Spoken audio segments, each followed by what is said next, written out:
இது வந்து நீங்கள் கிண்டலாக கேட்குறீங்களா? நாங்கள் எவ்வளோ தூரம் வந்து எங்களோட வேதனையை சொல்கிறோம். அப்போ வந்து நீங்கள் துப்பாக்கி கொடுக்கலான்னு கேட்டால் இந்த நாட்டில் சட்டத்தில் துப்பாக்கி வழங்குவதற்குன்னு சில வரைமுறைகள் இருக்குது.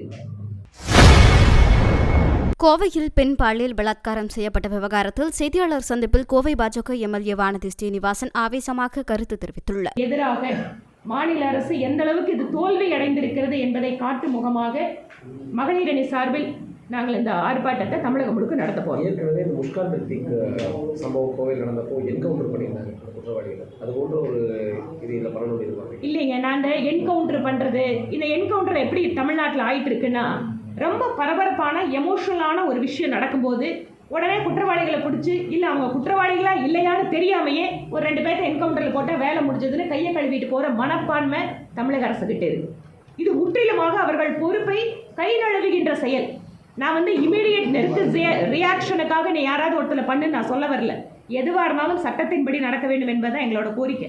ஆனால் அதே சமயம் இந்த மாதிரியான தொடர்ச்சியான சம்பவங்கள் என்பது எந்த அளவிற்கு திராவிட மாடல் அரசு தோல்வி அடைந்த அரசாக, பெண்ணுரிமை பேசுகின்ற திமுக அரசு பெண்களுக்கு பாதுகாப்பு கொடுக்காத அரசாக இருந்து கொண்டிருக்கிறது என்பதை மக்களுக்கு சொல்கிறோம்.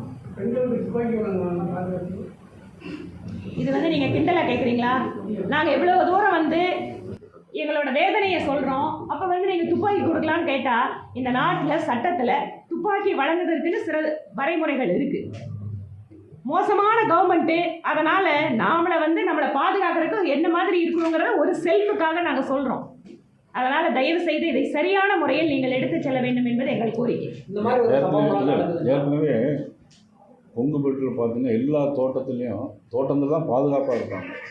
தோட்டங்களே புகுந்து வெட்டி வயசானவங்க வெட்டி காதை அறுத்து எல்லாம் வந்து கொள்ளையடிச்சிட்டு போனாங்க. கொலை செஞ்சுட்டு கொள்ளையடிச்சிட்டு போனாங்க. அப்போ என்னென்னா யாரையோ ஒருத்தனை பிடிக்கும்போது ஒரு கேஸ் தான் இருக்குன்னு பார்த்தா அவனோட 17 கேஸ் அவன் பேர். செய்திகளை உள்ளது உள்ளபடி தெரிந்து கொள்ள ரெஃப்ளெக்ட் நியூஸை சப்ஸ்கிரைப் பண்ணுங்க.